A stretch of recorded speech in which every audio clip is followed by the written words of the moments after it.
You're listening to the Future Tech Podcast with Richard Jacobs. Future technologies such as artificial intelligence, stem cells, 3D printing, gene editing, Bitcoin, blockchain, the microbiome, quantum computing, virtual reality, and exploring space are much closer than you might think. In fact, many early versions of these technologies are in play right now, and the companies that are using these technologies are the focus of this podcast. My goal for you, the listener, is to learn from these podcasts. You may very well learn something that may change the course of your life for the better, steer you towards a new career, or give you insight into addressing a thorny medical problem. Remember, this podcast and its content is informational in nature only. No medical, tax, legal, financial, or psychological advice is being given. If you've enjoyed the podcast, please listen, subscribe, like, and tell your friends about it. Thank you.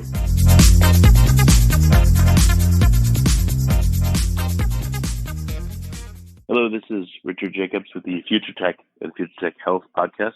I have Nitish Padmanaban. He's a fifth-year PhD student at Stanford. We're going to be talking about a new type of glasses and or lens. Sounds interesting. I'll let Nitish describe it. So thanks for coming, Nitish. How are you doing? Hi. Good. How are you, Richard? Good. I'm literally looking forward through my glasses to what you have to say. So tell me about the problem in vision and what you're doing to improve it or solve it. Sure. The problem in vision is, deceivingly simple. I'm sure you've noticed that when people get older, they tend to move whatever they're reading further away from them, and then they get reading glasses or bifocal lenses. But what we want to do is change that process around a little bit. So the reason that people get these reading glasses or bifocal lenses is because the lens in their eye actually stops being able to refocus. It stiffens up over time. And what we saw was a problem where we were trying to, fix a stiff lens that used to be able to change its shape with another stiff lens in the form of glasses. And so we were just thinking, hey, wait, what if we instead use these focus tunable lenses that can also change their shape to replace the functionality that was lost by your eye's lens that could before change shape. And so that's how the Autofocals project was born. We built eye tracking and everything around focus tunable lens systems so that it would automatically refocus to whatever somebody was looking at, so that everything is always in sharp focus. So how does the lens focus automatically on what people look at? That comes down to our eye tracking software. We use two different eye trackers plus a depth camera. And how this works is if you have the position of both eyes, which you do because you can just measure it ahead of time, you know how far apart your eyes are, that doesn't change. And then you use eye trackers to measure the directions that both eyes are pointing in. You can kind of draw a triangle and figure out how far away those two eyes intersect. And that gives you a distance. But it turns out this is actually pretty noisy with current eye trackers. And so we kind of augmented it with a depth camera. So the depth camera looks out at the world and sees exactly how far away everything is. And you can combine this with eye tracking information to figure out exactly how far the one thing that they're looking at is. And depth cameras have their own problems with, if they're not quite sure if you're looking right in front of or behind an edge, like say you're looking at the last word on the line of a book, but then behind the book is something further away. Depth cameras would get confused there. So we combined the first eye tracking information that I described and the depth camera information that I'm describing and put them together intelligently so that we always get a good estimate. And then from there, the focus tunable lenses actually, they're these liquid lenses that you just kind of pump in liquid behind a membrane, and it actually just changes the shape. And when you change the shape of the lens, you change its power. So that's how the rest of the pipeline works. Well, how fast, if I orient my eyes on something, do I need to have it in focus to be able to see? How fast do people do that naturally? So naturally, there's a couple different numbers. First, there's the response time, and the response time is a couple hundred milliseconds. So if somebody were to randomly stick something in front of your face, it would take you a couple hundred milliseconds to start refocusing. Once you start refocusing, it takes another maybe say half a second to actually be at the final focus position. But it turns out that when this happens in the real world, our brains kind of just block out a lot of the information when you're moving eye position from one to another. So you don't actually notice this going on, but it's always happening. On the other hand, our system It necessarily has to be after you move your eyes, so you do notice it, but it's a lot faster because it's not depending on your brain's reaction time. It's using a computer's reaction time. And so everything, including the lens refocusing, is done in about 150 milliseconds. And that's plenty fast enough for people not to notice any problem.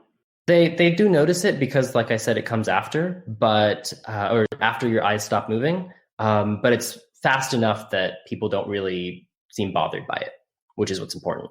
What's their experience? Are they seeing things come into focus? You'll see things. Split second. Exactly. You'll see things be slightly out of focus just for a split second, right when you switch over to a new object that you're looking at, and then it'll snap into focus.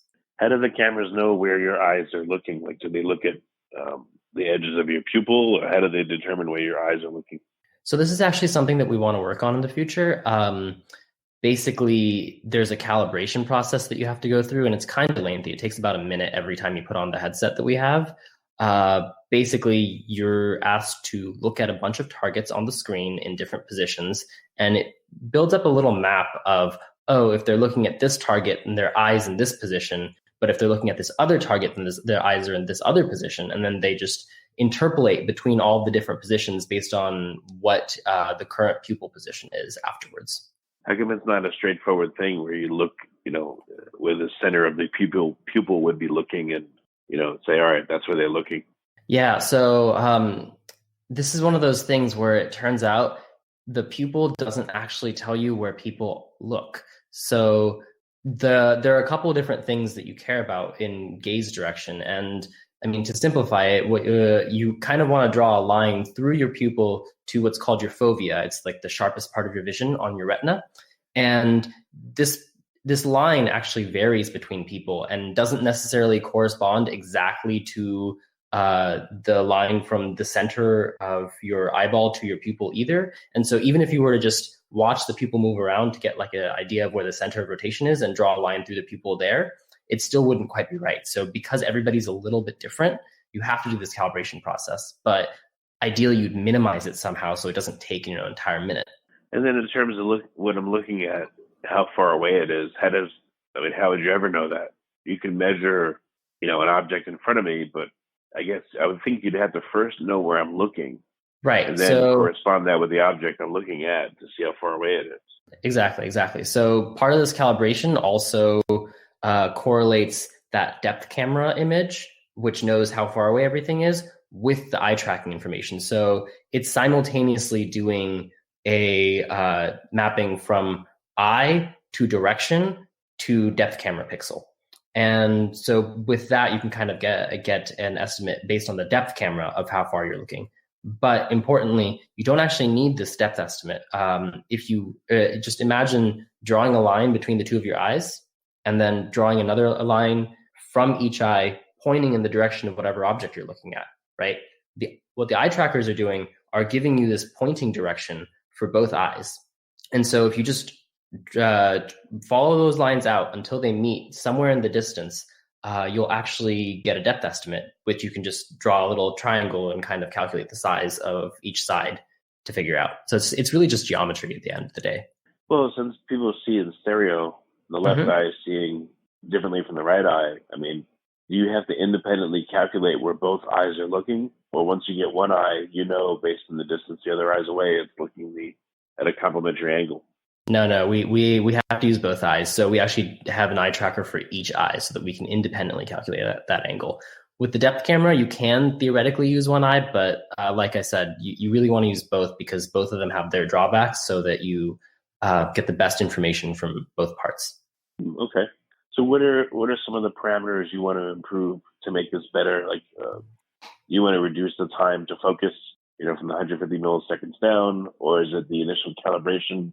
You want to reduce from a minute to 10 seconds, or what's the goal? Yeah, so I mean, there's a lot of different competing goals. We're still trying to figure out what the most important goal to focus on is, but I think as a first step, based on just our strengths, we'd want to maybe work on the eye tracking to make it more robust, because there's a lot of inaccuracy involved in eye tracking, and it's why we need the depth cameras. And if you could make the eye tracking more robust and more accurate, you might actually be able to not have the depth camera. And that feeds into another thing that we want to work on, which is weight and power consumption and form factor. If you reduce the number of components, you can, cut down on all three of those at the same time. And then, of course, there's just, the weight, form factor, power consumption in general for the eye tracking and the computing, because currently we require an entire computer to do all the computation. So low power algorithms, for example, there's a lot to be done. It's a matter of where we want to go first with it. And I don't think we're quite sure yet. How heavy are the glasses and how big are they? So we actually based our glasses right now off of a VR headset design, as you might have seen in the photos. I think I see from your description in the podcast that actually, like, you've seen the photographs, right? So right. The reason is because it's basically just a VR headset without the screen in front of it. A lot of my research before this project had been working on VR headsets, and so we basically repurposed a lot of that technology to make the eyeglasses. And it also, there's another reason that it looks like a VR headset, and it's that a lot of eye trackers don't handle motion very well, which is to say relative motion between the eye trackers and your head. So if we didn't have it strapped securely in place, the eye trackers with the entire headset would move around. Like, if you wear glasses, that your glasses move around all day, and that tended to break our calibration. And so we needed something that would really, really just stay put. And so that's kind of why we have this VR headset format. Well, I guess if you got the calibration time down low enough, it wouldn't matter if they move around, because it would be recalibrating, right? Right. So if, there's a lot of different things you could do here. You could, maybe if you're somehow clever enough, you could make it so that it doesn't need calibration at all, or at least only needs a single calibration and actually is aware of the fact that the glasses can shift around. We're not quite sure how to do this yet, but these are all just possible directions that we could go in. So have users worn these, for everyday vision, or are they still tethered to a computer and they can't walk around? We still have them tethered to a computer. We did test it on users, but it was mostly, a few minutes to an hour worth of testing per user, because again, you can't really drag a computer with you everywhere. They do have those VR backpacks, but we also only had one prototype, so we weren't really willing to just let it go free out into the wild without our supervision or anything. But theoretically, if you were to, for now, strap a backpack with a computer on it, just imagine like you're carrying a laptop all the time, right? Or, maybe it turns out we don't actually need all the high power algorithms that we're using, and we can cut back somewhere. Then they could probably wear it around all day. But for now, no, it's a tethered system. You can't have a cell phone and use the cellular data network and the cell phone's computing power to be enough to make it work. It might, the cell phone computing power might be enough. We haven't actually tested it, but the data network might not be a great way to go, because that'll introduce a lot of latency, actually. So wireless is something that you could do maybe in the future, but it requires low latency that maybe 5G is low enough latency, but I'm not quite sure. It's not really my area of expertise there. But yeah, there are ways around this. You can imagine something like, for example, I don't know if you're familiar with augmented reality headsets, but the Magic Leap, for example, has this little hockey puck shaped thing that you stick in your pocket, and that's where actually a lot of the computation and the battery is held. And so you can imagine you could do something similar for these glasses. Yeah, that's what I was wondering, if you could again use a cell phone, or like you said, a hockey puck in the pocket. This would be a great way to get it out of the lab and people using it all over the place. Right. It's it's one of those things where, yes, it's a technological solution that's possible, but you wonder if people will actually use it. And augmented reality headsets are kind of in one way a proving ground of, look, this technology exists. It can be carried around in the real world, and people are willing to buy it. But then you look at it and you're like, well, people aren't going to wear this all the time because it's big and clunky, or the battery only lasts for a few hours, and maybe that's not as useful for glasses. And so we have a slightly different set of constraints in that sense. Well, do you have people, yourself or other people that have been in the lab, even though they're tethered to a computer, they're looking around and, maybe moving around a step or two, or at least looking around? Like, what's their experience with wearing these glasses? What's it like for them versus normal glasses? Yeah, people really, really like using them. Like once they're calibrated and everything, it tends to work it's a lot more natural to use than typical reading glasses or bifocals, because the experience with reading glasses is you have to put them on to see close up and then take them off to see far away, which, introduce a lot of lag time. If you're maybe writing something on your computer or like on a piece of paper, and then all of a sudden somebody asks you to look up at something, then you have to take off your glasses to transition between those two. And that's something that as a younger person, when your eyes can still refocus, you don't even think about, but it becomes a significant like waste of time if you're older and have to do this a lot. And so that's one of those things where it's really an experience sort of thing that's hard to describe until you try it and until you're presbyopic, I guess. But yeah, like everybody we had, they either liked it or they thought that it was great, but could be smaller, more comfortable, that sort of thing. Okay. So what's the timetable on this? Like you said, you have many different goals, possibly competing goals. What interests are you seeing? Like, is it, from industry, for industrial applications? Is it for just regular users that want to use it for their vision? Is it for the gaming industry, because you'll have a better eye tracker than anyone else? Like, where do you see this going? I think at least in the near term, we want to focus on the eyeglasses problem in particular. VR has plenty of people working on it. We don't need to also step into the same space, I think. But there are a few companies that are working on this sort of automatic presbyopia correction, and we're not quite decided how we want to fit into that. Maybe we just partner with people or do research and algorithms by working with them, or we're also considering a startup. We're not quite sure in which direction we're going to take it yet, but these are all things that we want to work out in the next year or so, and then go from there. How long have you been working on the device, like from concept to what you have right now? So we started on it, I think, mid 2017, and then it took us about a year to build, test, and then refine with a second build of the prototype. And then after that, we were pretty focused on running user studies and getting the paper out, which took another half a year or so. And then for the last half a year, we've been kind of focused on other projects, but we're coming back to it, I think. So about a year and a half, let's say. Okay, well, very good. So what's the best way for people to, I guess, pun intended, keep their eyes on the project and see where it's going? How do they get in touch and ask questions and find out where it's going? Oh, sure.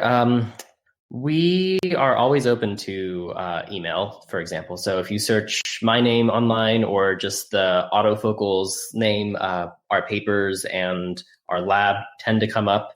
It has all of our contact information there.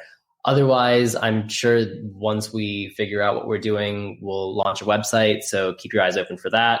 Okay, very good. Yeah. The best way any resources for people, any websites or places for them to find out more? The best place to start is probably our lab website. So that's computationalimaging.org.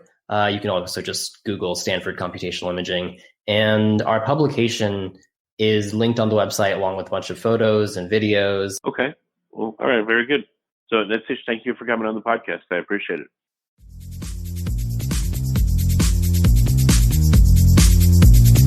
You're listening to the Future Tech Podcast with Richard Jacobs. Future technologies such as artificial intelligence, stem cells, 3D printing, gene editing, Bitcoin, blockchain, the microbiome, quantum computing, virtual reality, and exploring space are much closer than you might think. In fact, many early versions of these technologies are in play right now, and the companies that are using these technologies are the focus of this podcast. My goal for you, the listener, is to learn from these podcasts. You may very well learn something that may change the course of your life for the better, steer you towards a new career, or give you insight into addressing a thorny medical problem. Remember, this podcast and its content is informational in nature only. No medical, tax, legal, financial, or psychological advice is being given. If you enjoyed the podcast, please listen, subscribe, like, and tell your friends about it. Thank you.